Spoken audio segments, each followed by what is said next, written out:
So, yeah, you heard that right. Oh, you saw that right, maybe. I don't know. I use the iPhone 6 for almost 4 years, and it's 2022 right now. And it's not bad. The iPhone 6 can do any work that a small keypad phone can do. And say less, you can use Instagram or Twitter or something else, what a keypad phone can't really do. The battery life is questionable, but the phone itself, it's great. I've been recording videos for the last 2 years with the iPhone 12 and the iPhone 6 as both my main cameras here and there, depending on the video I record.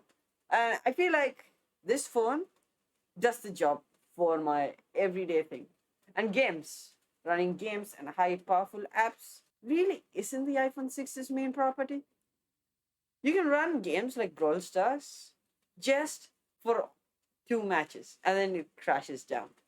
I've had experience crashing down on a match. My friends were really disappointed. So, what else to talk about this phone? It's camera.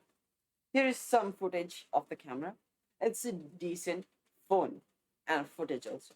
It's decent. Other than that, there's nothing to talk about in this phone. And I don't really do too much on this phone, either than doing work or calling my friends up with WhatsApp.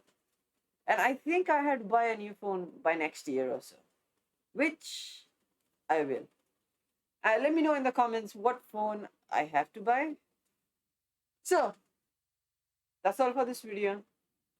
Subscribe, maybe share the video, I don't know. And see you guys in the next video.